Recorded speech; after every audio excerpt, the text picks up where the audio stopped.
When it comes to Lamont Roach, everyone must salute and give this man the respect he so rightfully deserves. Like, I know myself as well as many others were quick to point out his flaws before the fight, but against Tank, he not only showed discipline, he not only showed poise, he not only took it wherever Tank wanted to take it, but he and his pops, Lamont Roach Sr., did every exact thing they said they were going to do. Talk about a good game plan and executing it to the T. T as in Tank, T as in tough, T as in tie, T as in timeout, or whatever other T word you can think of. Lamont Roach did that, bro. I mean, if anybody hates this guy more than Tank right now, it's got to be Isak Pitbull Cruz, because until March 1st, Cruz was Tank's toughest opponent, and Lamont Roach might have ruined any shot at Pitbull getting a rematch with Davis. I remember saying Cruz could have been the Marquez to Tank's Manny Pacquiao, but after the performance Lamont Roach displayed last night, it's looking like those amateur fights and his familiarity with all of Tank's bad habits were on full display. The stage wasn't too big for him, the lights weren't too bright, and what impressed me the most was the chin Lamont Roach showed. Tank was landing some bombs on this dude, and he was eating them motherfuckers like gummy bears. But even his defense was sharp, because he was also absorbing a lot of Tank's power punches very well. Now, I will say, them big Michelin Man marshmallow ass gloves might have helped him out a lot, but hey, can't knock the man for having strategy. You know, he told Tank bring a pillow and proceeded to bring 2 pillows of his own. All I know is Tank might want to think twice the next time he calls someone a front runner, because this Lamont Roach was game like he was on a G-Unit tour. You hear me? He had an answer for damn near everything Tank was dishing out. And what makes that crazy is, to his own credit, Tank also had a lot of good moments in the fight that got lost in the shuffle. Like, don't get it twisted. GERVONTA was very consistent to the body, and he was also picking off a lot of Roach's shots as well. I feel many are overlooking some of the things Tank did in this fight, but here's the thing. Bruh, what was going on with Tank in this fight? Like, all this looking to the ref and looking outside to the crowd. Who the fuck was in the crowd? Who was Tank talking to? Was Leonard Ellerby out there or something? Like, first Tank's talking to the ref, then he's talking to somebody outside the ring. Him and Lamont Roach seem to have had a back and forth all throughout the fight, and this was every other round. I'm still perplexed as to what I was actually watching. Like, y'all there to fight, bro. It's a fight. Let us do the talking. All this jibber jabbing as well as dirty shit coming from both fighters was just flat out annoying. And as far as the knee goes, listen, some people are saying Lamont Roach hurt Tank. I personally don't think so. There were 2 other moments in the fight where Roach appeared to have wobbled or caught Tank off balance, and I don't think this was one of them. Even Roach himself looked confused, but you can see Tank rub his eye before looking at the ref and doing the Kaepernick. So maybe, just maybe, there was some truth to what he said about the hair grease. Either way, I personally don't know if a knockdown there would have had as much as an impact as so many believe. Now, it should have been a knockdown given the fact that Roach landed a right hand. But hear me out. Yes, if it was counted as a knockdown, that would have made Lamont Roach the winner.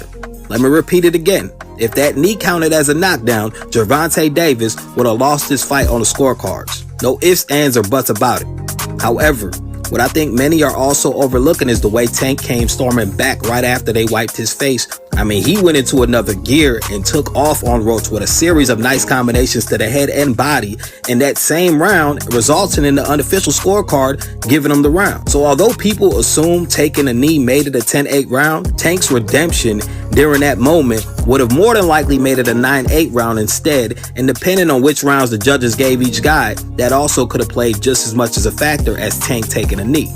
Now, the ref with the crazy eyes who sees everything definitely fucked up by not giving a standing 8 count. But I'm not gonna sit up here and act like I know all the ins and outs to the rules, but since Google is everyone's friend, you can see that Google gives you about 4 or 5 different examples that do not all coincide. So that debate is apples to oranges at this point. All I know is this was a good ass fight, man. And initially I wanted to say Roach won a close fight, but I personally didn't have a clear winner going into the scorecards. I feel like I was leaning more towards how impressive Lamont Roach looked rather than him being the actual clear victor. I really gotta watch it again because there were a lot of swing rounds throughout the fight, and we all know these type of fights can be the best type of fights as well as a pain in the ass for judges and fight fans. So although Roach didn't get the nod, I'm sure in his heart he feels like a winner, and I know his team, family, and friends are all proud of him. Rightfully so. As for Gervonta Davis, I don't want to be too hard on Tank because something's clearly off with this dude, and it's evident that he didn't come to fight the way he should have. Tank even alluded to that himself in his post-fight interview. He took full responsibility of what he could have but did not do. Of course, I would say maybe he lost his fire, and maybe all the retirement talk should be something he really takes into consideration. However, there's no reason to jump the gun after a competitive fight with someone who appears to know you very well. And I mean, the good news is, if you're a Tank fan, Tank just reneged on all that retirement shit, bruh. He said in his post-fight interview that he might have to fight at least 4 more times after this outing. He also said that he wants the rematch with Roach next, but that he doesn't believe a rematch will happen until next year, and doubled down on him already having an opponent for his next bout. Who that opponent is has yet to be announced, but according to Tank, we will be hearing about it soon. Shit, I was thinking him and Roach would run it back by at least July or August, but according to Gervonta, he has other plans. So if you're this super fan of Tank, I know you're probably very disappointed that he didn't get the knockout, that he really didn't look too crazy in this fight, which resulted in it being more of a coming out party for Lamont Roach Jr. But let that be a lesson to Tank.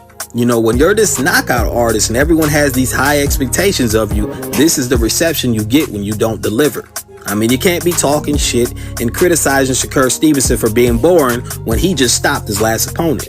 Listen, I get it. Josh Paley's no fucking Lamont Roach Jr. And Tank did say Roach would be a tough fight. I understand that. But this is how it starts to look when you get tested, and everyone knows that. Shakur dealt with it after De Los Santos. Haney definitely dealt with it after Ryan. And we know Teofimo had to hear it with Kambosos. The fans will turn on you. The kids love a shiny new toy, and they'll drop you if you're broken. So he has to turn it up and fix it. I don't know. Maybe this is what Gervonta Davis needs to recapture that passion and that dog in him. Lamont Roach could actually be a blessing in disguise for Tank. But here's where the politics and business side of boxing get tricky. Now, when this fight was first made, I said Lamont Roach could be the perfect candidate for an upset, given he and Tank's history. Even though Roach didn't get the win, this was still somewhat of an upset.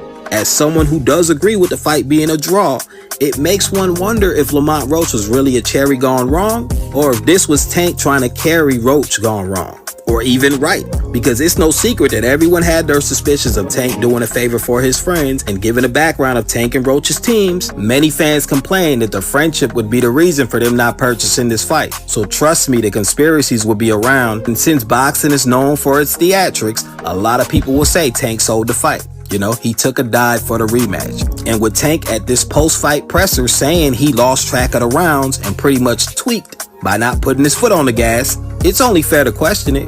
Now, because it was a majority draw and not an L on his record, most still have to push the reality button and accept the fact that Lamont Roach was just better than everyone expected, and he's always gave Gervonta problems. This fight was what some would call glorified sparring. You know, it was good work. And it doesn't matter what you believe at this point. You would be a damn lie if you said you won't pay for the rematch, because that ticket is hot. Pop off.